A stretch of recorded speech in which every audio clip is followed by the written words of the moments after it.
Chapter 18. A Suspenseful Search. When Nancy awoke the following morning, bright sunlight was streaming through her open bedroom window. As her eyes turned toward the clock on her dresser, she was alarmed to see that it was a little after 9 o'clock. "How could I have overslept on a morning like this?" she chided herself. Quickly running her hand under the pillow, she brought out the Crowley notebook and surveyed it with satisfaction. "What a surprise the Tophams are going to get," she murmured softly. After hastily bathing and dressing, Nancy hurried downstairs, looking very attractive in a blue summer sweater suit.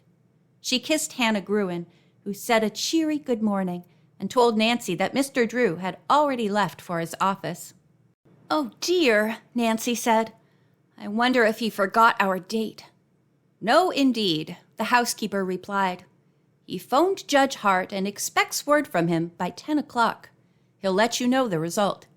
My goodness, Nancy, you've really made a big discovery. I do hope everything turns out for the best." She went into the kitchen, but returned in a moment with a plate of crisp, golden waffles. "Better eat your breakfast," she advised. "Your dad may call any minute." Nancy ate a dish of strawberries, then started on the waffles. "These are yummy," she stated, pouring maple syrup over a second one. She had just finished eating when the phone rang.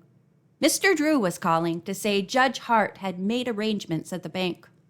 "Come to my office with the notebook and key, Nancy. We'll start from here." "I'll be right down, Dad." Nancy went upstairs for her purse, then drove to her father's office. "I have the notebook with me," she told the lawyer. "Do you want it?" "We'll take the book along. I want to show it to the head of the trust department at the bank," Mr. Drew said. "It's our proof we have good reason for taking a look in Mr. Crowley's box." After leaving a number of instructions with his private secretary, Carson Drew followed his daughter from the office. He took his place beside her in the convertible. "I'll never get over it if we don't find a newer will," Nancy declared as they drove along. A flush of excitement had tinted her cheeks and her eyes were bright. "You must remember one thing, Nancy," returned her father calmly. "Crowley was an odd person and did things in an odd way. A will may be there, and again it may not. Perhaps he only left further directions to finding it. I remember one case in Canada years ago. An eccentric Frenchman died and left directions to look in a trunk of old clothes for a will. In the pocket of a coat were found further instructions to look in a closet of his home. There his family found a note telling them to look in a copper boiler. The boiler had disappeared, but was finally located in a curiosity shop. Inside, pasted on the bottom, was what proved to be a word puzzle in Chinese. The old Frenchman's heirs were about to give up in despair when a Chinese solved the puzzle and the old man's fortune was found. A bag of gold under a board in his bedroom floor. "At least they found it," said Nancy.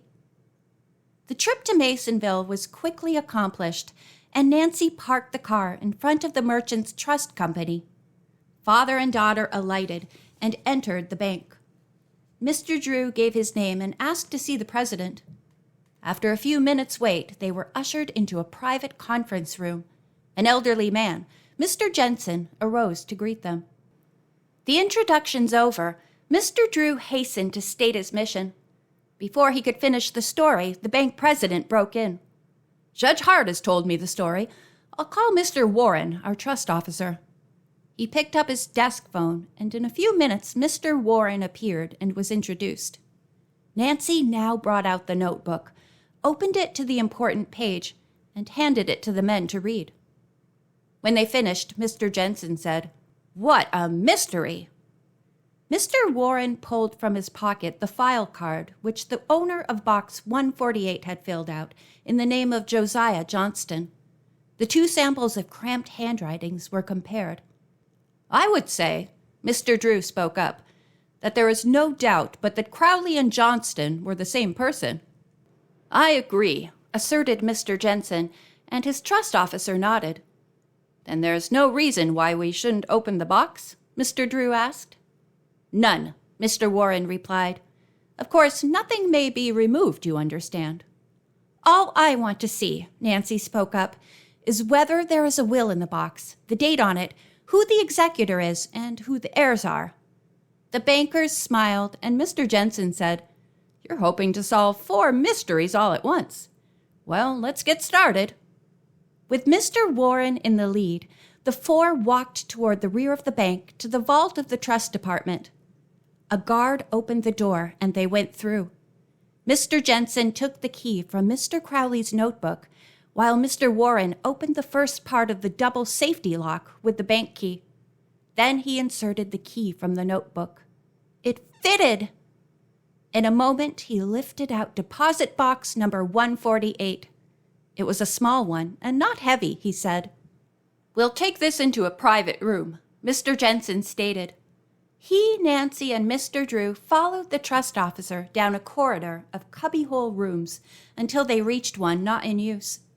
"Now," said Mr. Jensen, when the door was closed behind them, "we shall see how many, if any, of the mysteries are solved." Nancy held her breath as he raised the lid of the box. All peered inside. The box was empty, except for one bulky document in the bottom. "Oh, it must be the will!" Nancy exclaimed. "It is a will," Mr. Jensen announced, after a hasty glance at the first page. "Josiah Crowley's last will and testament." "When was it written?" Nancy asked quickly. "In March of this year," Mr. Jensen told her. "Oh, Dad!" Nancy cried. "This was later than the will the Topham submitted for probate." "That's right." "Let's read it right away," Nancy begged. Mr. Jensen handed the sheets to Mr. Drew. "Maybe you can decipher this. The handwriting is too much for me." The lawyer took the will. Then, as Nancy looked over his shoulder, he haltingly read aloud, giving an interpretation rather than a word-by-word account. "Mr. Jensen, Mr. Warren, your bank has been named as executor," he said. "Very good," the president smiled. "But I expect Mr. Topham won't be happy to hear this." Mr. Drew had turned to the last page. "The signature of Josiah is in order," he remarked, "and there are 2 witnesses, Dr. Nesbitt and Thomas Wackley. No wonder this will didn't come to light. Both those men died in April." As Nancy tried to decipher the handwriting, she noticed to her delight that the Hoover girls and Abby Rowan were mentioned. At this moment, the president said, "Mr. Drew, the bank's regular lawyer has just left for Europe on an extended vacation. Since you and your daughter have solved the mystery and are so vitally interested in it, would you handle this case for us?" Nancy's eyes sparkled, and Mr. Drew smiled. "I'd certainly be very glad to," he said. "What instructions have you for us?" Mr. Warren asked. Mr. Drew thought a moment, then said, "Because of the unusual aspects of this case, I believe that, first of all, I'd like you to have photostats of the will made, so I can study the contents carefully." "We'll be happy to do that," Mr. Jensen replied. "And then?" "After I'm sure everything is legal," Mr. Drew went on, "I'll deliver the original will for probate and notify the people who will benefit from Mr. Crowley's estate." "Fine," said Mr. Jensen. "We have photostatting equipment right here. I'll have a couple of copies made while you wait. Or shall I send them to your office?" Mr. Drew glanced at his daughter. "We'll wait," he said, smiling. While the photostats were being made, Nancy's mind was racing. "Oh, I hope Allison receives enough money to pay for singing lessons, and the other deserving people get nice amounts," she whispered to her father, who nodded. The wait seemed interminable to Nancy, who could not sit still.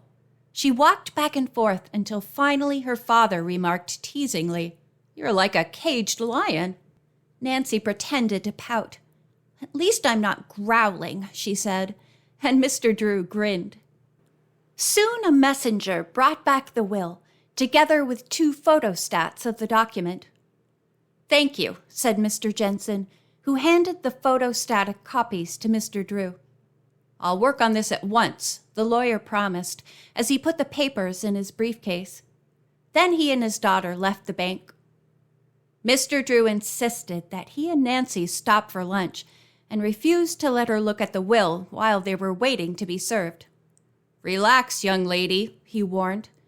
"There is no point in letting any prying eyes know our secret." As he saw his daughter's animation fading, Mr. Drew said, "Suppose you come to my office with me, and we'll work on the problem together. I'll have the will typed. In this way, its full meaning can be understood more easily." "Oh, thanks, Dad," said Nancy. In the lawyer's office, the young sleuth sat down beside his typist, Miss Lambie. As each page came from the machine, Nancy read it avidly. "Mr. Crowley certainly seemed to know the correct phraseology for drawing up a will," she remarked. Finally, when the typing had been completed, Nancy said to the secretary, "I have a lot of questions to ask Dad." Miss Lambie smiled. "If they're legal ones, he'll know all the answers," she said. "There's no better lawyer in River Heights than your father." Nancy smiled as she dashed into her father's office. The 2 Drews sat down to study Josiah Crowley's last will and testament. "If this does prove to be legal," said Nancy, "it will certainly be a blow to the Tophams." "I'm afraid so." "Dad, when you call a meeting of all the relatives and read the will aloud," Nancy said, "please may I be there?" Mr. Drew laughed. "I'll humor you this time, Nancy. You may be present when the Tophams get the surprise of their lives." End of chapter 18.